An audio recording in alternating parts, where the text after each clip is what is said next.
to the mound. 2 balls and a strike to count on Taylor. Reyes fires, swinging a drive, deep left field. This is way back. Welcome on, Chris Taylor.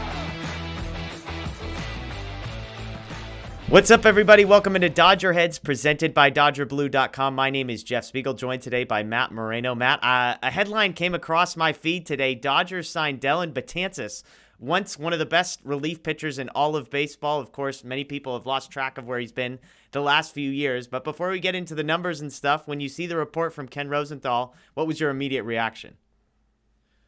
A little bit of surprise, only because I feel like it is kind of late. Obviously, the AAA season is starting. But then, it makes sense. It's kind of the MO of Andrew Friedman and the Dodgers, definitely to explore every option that there is out there and kind of take on lottery tickets, if you will. Yeah. Minor league contract, so there's no risk. Potential for high reward, obviously, if Betances gets anywhere close to the pitcher he was for the Yankees a few years ago. Obviously, he's had some shoulder issues since then, and so what he'll kind of be is sort of unknown.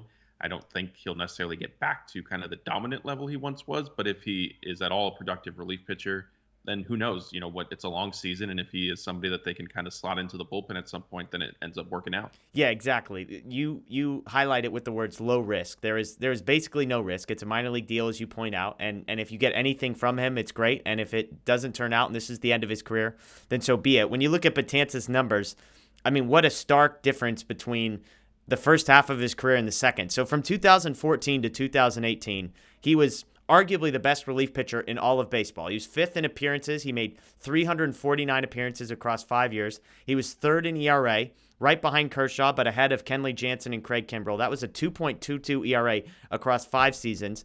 He was 1st in strikeouts per 9. He was 1st in xFIP. He was a 3-time All-Star. He was the only relief pitcher in baseball history to record 100 strikeouts in 5 straight seasons, okay? Then 2019 happens. 2019, 20, and 21, he has pitched in just 13.1 innings. He made 1 appearance in 2019. He missed the beginning of the season with the shoulder injury. He comes back for the Yankees, makes 1 appearance, tears his Achilles, misses the rest of the year. He signs a big contract with the Mets in 2020. He makes 15 appearances with them with a 7.71 ERA. Comes back with the Mets in 2021, makes 1 appearance. He's sitting at 91.6 miles an hour, down from 97 plus. And then had to have rotator cuff and shoulder surgery in June. He was hoping to be throwing again in November and pitch in the winter leagues. I'm not really sure where all of that stands. We haven't heard, as far as I know, whether he can pitch today or whether this is kind of rehab for a few months and then see what happens. But it's a fascinating drop-off from a guy who, again, was basically Kenley Jansen and Craig Kimbrell level relief pitcher from 2014 to 2018.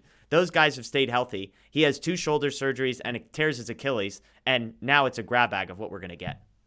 Yeah, definitely. I mean, the Achilles obviously is a serious injury in its own right, but I think that's it's not the biggest concern at this point. Whenever you hear rotator cuff surgery for a pitcher, it gives you a little bit of pause and hesitation. But like you said, like I said, it's a minor league deal. So if it works out, then they figure out a way to get him onto their active roster. If not, then he can stay, in Oklahoma City. It is sort of unclear when he'll be ready to pitch. So this very much could be a play for the second half, if anything. Yeah.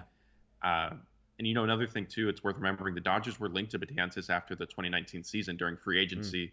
He, of course, went on to sign with the Mets, and that didn't pan out. So there has been, some prior connections. He's obviously been on their radar in the past. Yeah, again, we don't know the timeline here. There were reports when he had the surgery that he was hoping to be ready in November and, again, pitch in the Dominican Winter League. By all accounts, as far as I can tell, that didn't happen.